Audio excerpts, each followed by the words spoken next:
All right, guys, what's going on? It's Jack, and welcome back to another video. And in this one, we're going to be talking about the things that are killing or that have pretty much killed Call of Duty traditional multiplayer. Now, over time, I've been looking, obviously, on all sorts of different forms of social media, different videos, comments in the comment section, whether it's my video or whether it's somebody else's video. And I've managed to condense it down to 6 things or 6 factors or design decisions or whatever it is that are pretty much killing Call of Duty or have killed Call of Duty. Now, I just want to say right off the bat that I don't always fully agree with all of these different things. However, I do see the point. I do see where everybody is coming from when they say such and such is killing Call of Duty, or this has killed Call of Duty, or this is slowly killing Call of Duty, or whatever it is.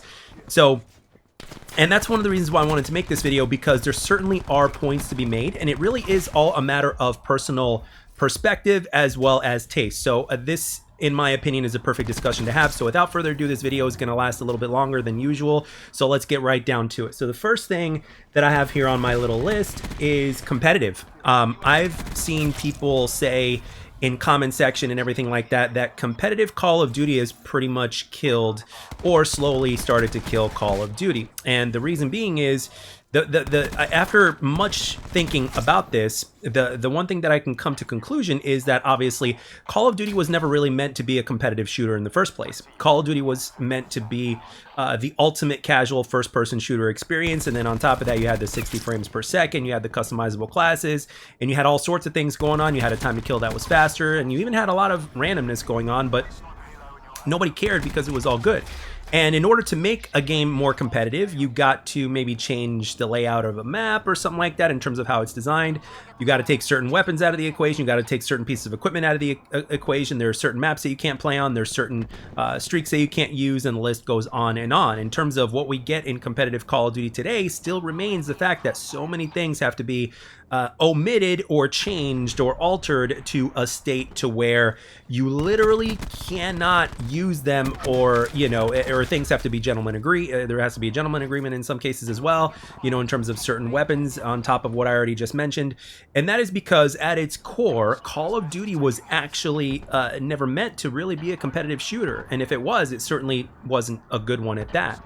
Even if you look at guys like Shroud, for instance, and I've heard him say this more than once, that Call of Duty is actually, like, in terms of you know, an entry point first person shooter, Call of Duty is it. Like, it's the Call of Duty that takes the least amount of skill compared to other first person shooters because of its non-competitive nature by default. And remember what I said there, by default. So, and I can certainly see where he's coming from with that. And at the same time, I can certainly see why other people will disagree with him. But one other thing that I wanted to mention before we move on into the second thing that I have here on my list is the fact that, well, a lot of people that absolutely loved and adored Black Ops 1's multiplayer absolutely despise Black Ops 2's multiplayer. Now, I know that this isn't everybody. I'm very well aware of that.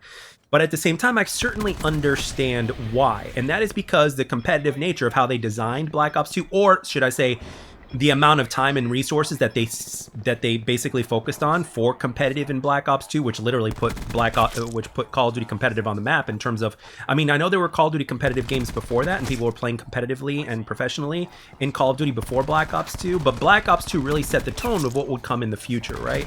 We're still following the same type of formula that Black Ops 2 had set in place in terms of pretty much everything, if you think about it. So, the fact, and I started thinking to myself, I'm like, why would people hate Black Ops 2? It's goated. It's, in my opinion, Black Ops 2 is a top 3 Call of Duty game ever made, right? But why would people that love Black Ops 1 hate Black Ops 2 multiplayer? It doesn't make sense. Well, if you look a little bit more in depth, it does, because the design philosophy, like the amount of time that they put into Black Ops 2 in terms of its competitive, so a lot of that focus actually ended up bleeding its way through and into casual.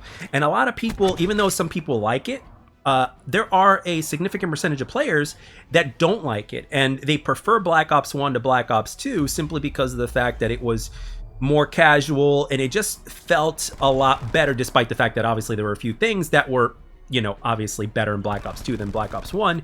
But the thing is, a lot of people really didn't like the 3-map lane philosophy, or the fact that the maps were a little too small, or that the game was a lot predictable. But at the same time, it's like, well, that's pretty much what a competitive setting is. But at the same time, again, going back to what I originally said, Call of Duty was never meant to be a competitive game, you know? So it was kind of like a mix. Now, I personally think that Treyarch actually walked that fine line very well.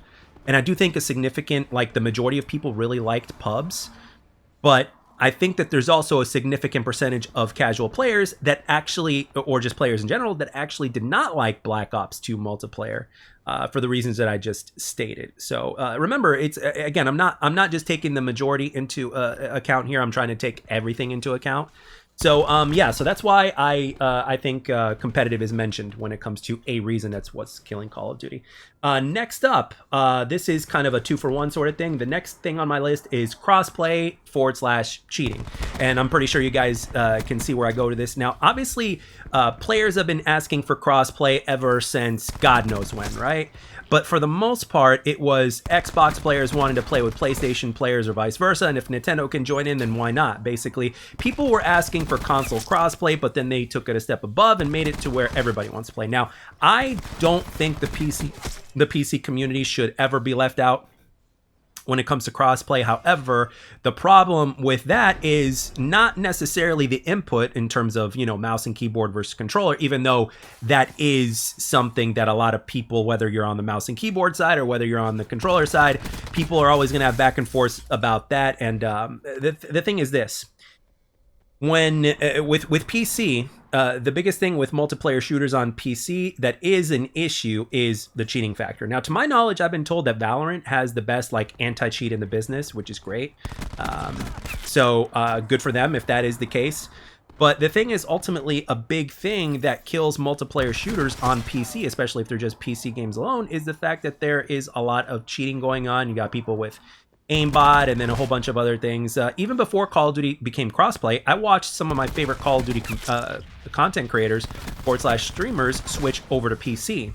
And I remember that it was a discussion, you know, that cheating was always a thing. And I remember that even before I got my PC, even though I don't play on PC on mouse and keyboard, unless I were to just plug in a controller and play a specific game on PC using controller, I remember that there was a huge discussion about like how cheating is very prominent on PC, and now that has leaked over to console. However, to go even beyond that, there's also the fact that there are people that are just playing on consoles that are using all these different kind of attachments that they can put on their controller, or maybe a little something else that they can kind of program into there, like a Cronus Zen or whatever, that basically gives them an unfair advantage, and therefore the game is more impure than ever. And obviously, I think actually, I can't really say if you know, the PC side of things in terms of how cheats are, or whether it's the Cronus Zen are the bigger of two evils, because quite frankly, you know, even though you can have a lot of cheaters on PC, I think there are more people that play on console than on PC, if I'm not mistaken.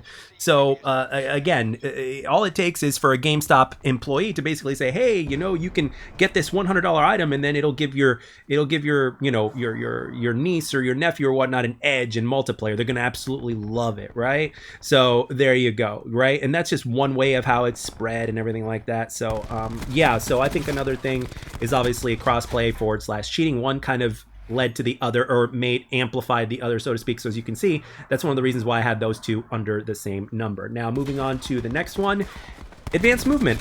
Advanced movement is one of the things that ultimately seemed like a good idea on paper, but obviously in execution, it wasn't as well received. However, obviously, I think most of us can agree that in terms of advanced movement games, that Call of Duty Black Ops 3 was the best of the three that we got. But at the same time, you know, people were wanting change, and then basically they got change, and they figured out that they didn't like the advanced movement that was provided with Advanced Warfare. And then in Black Ops 3, you know, people got something better, which they appreciated because you can still play boots on the ground. However, with that being said, at the end, by the time Black Ops 3 was over, people were ready to go back to boots on the ground, and then we still got it with Infinite Warfare. And putting those two things together in terms of how Infinite Warfare was received, despite the fact that I will say, and this is very controversial right here, but I don't care, this is my opinion and I'm sticking to it, Infinite Warfare is actually underrated, in my opinion. Does it have its problems? Absolutely.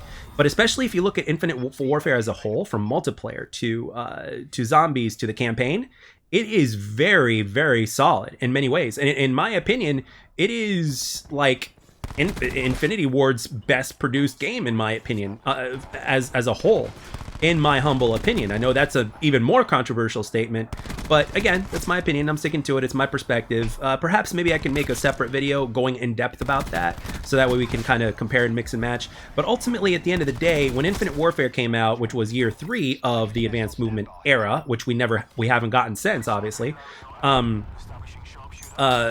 basically people were ready to go back to boots on the ground. And, you know, it seemed like it was a logical thing to do in terms of advanced movement.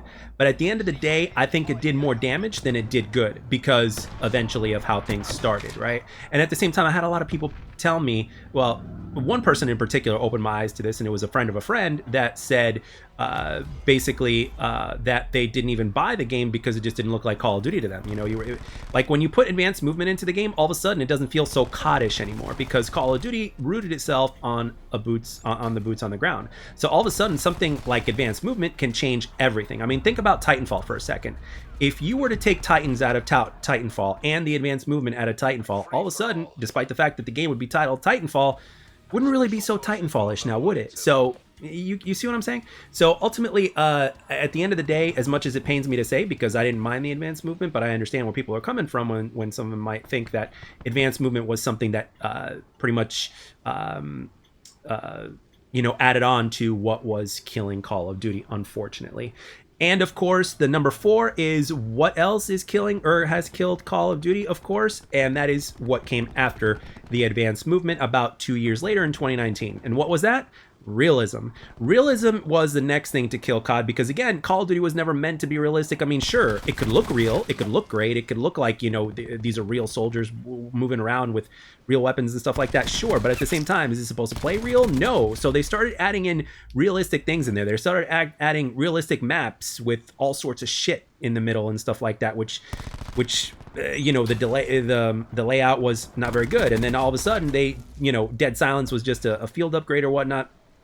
So it's like you could hear people coming from a mile away and all that stuff. So it's like, and they also took a step back. But anyway, but when it comes to realism, like when you look at the realistic side of things in terms of COD, that was definitely not ever meant to happen, right? So it would make sense that they would make a decision like this, because it's like, oh, okay, we went too unrealistic with the advanced movement. So it's like, okay, if that failed us, then what would make us succeed is for us to go into the realism route, right? To go in the opposite direction. But obviously that didn't work either. So it's like with every single direction that Call of Duty has ever gotten, it just doesn't seem to get it right. Well, the problem with that is that, well, maybe COD was never really meant to go in too much of a different direction. It was supposed to stick to its guns, and the fact that it didn't stick to its guns is part of what's killing it. And obviously two really great examples of that are the advanced movement and the realism. Okay, so what is the next one? What is my number 5?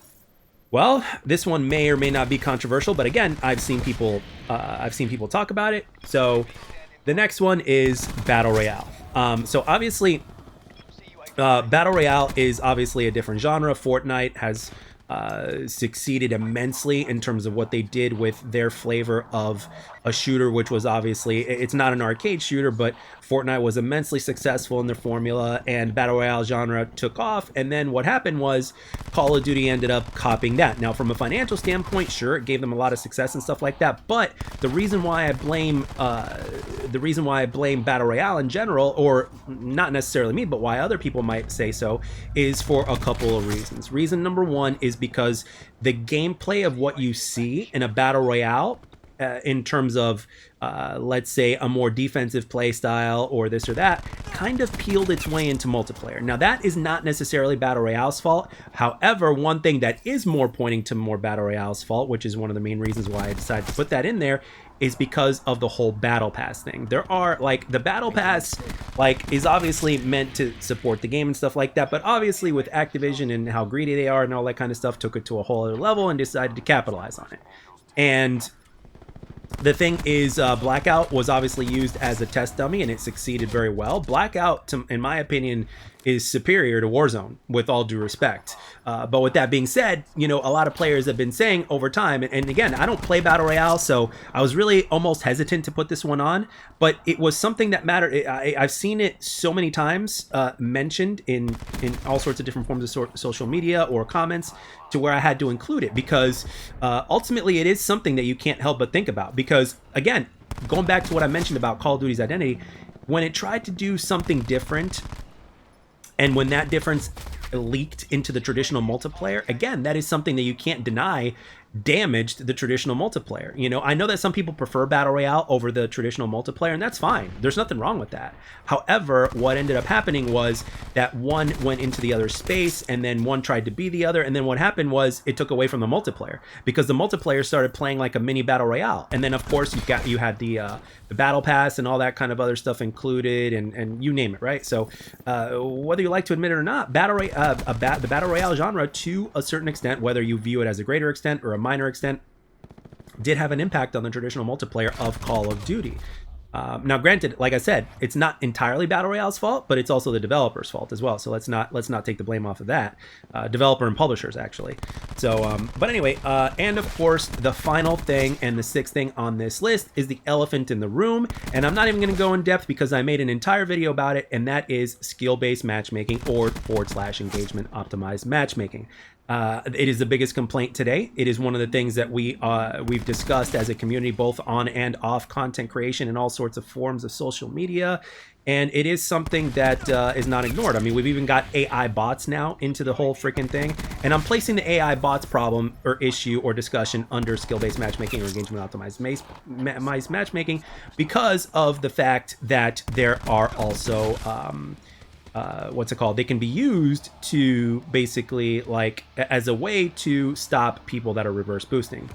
So if you're reverse boosting, wham bam, all of a sudden this crazy ass bot that can kill you from anywhere or teleport anywhere can take your ass out. So there's literally no way out. There's no escape from the whole reverse from the whole skill-based matchmaking, engagement optimized matchmaking sort of issue. And I know some people have mentioned that, you know, there's AI bots or bots in other games as well. This is true, but most of those games are not Call of Duty. As a matter of fact, most of them are Battle Royale, Apex Legends, Fortnite, to name a few, and of course, Titanfall. Titanfall is another one because, like, in attrition or whatnot, you'd have bots in there. I'm pretty sure you'd have bots in every mode in Titanfall, except for maybe pilot versus pilot, but I don't entirely remember. But there were bots in Titanfall as well. But at the same time, people weren't too crazy about that. However, it worked out very well in attrition because it would be a good way for you to, you know, get a few extra additional points and stuff like that. But at the end of the day, I think a lot of players would have just liked to see more pilots on the field as opposed to bots. But I don't know. I guess that's a thing for the Titanfall community to answer on that one. So with that being said, those are the 6 things, in my opinion, overall, you know, when you condense everything, that are killing or have killed Call of Duty. Now, whether or not you agree or disagree is obviously a welcome thing. It's all a matter of perspective and personal taste. Some of you might disagree with part of this. Some of you might agree with part of this, or some of you might, you know, agree completely or disagree completely. That is all good. And please feel free, respectfully, of course, in the comments section to explain your point of view and why, if you'd be willing to do so, of course. But with that being said, that pretty much ends this video. I hope you enjoyed it, and please let everything be known down below. And thank you very much for your time to watch and or listen, and I'll catch you guys on the next one.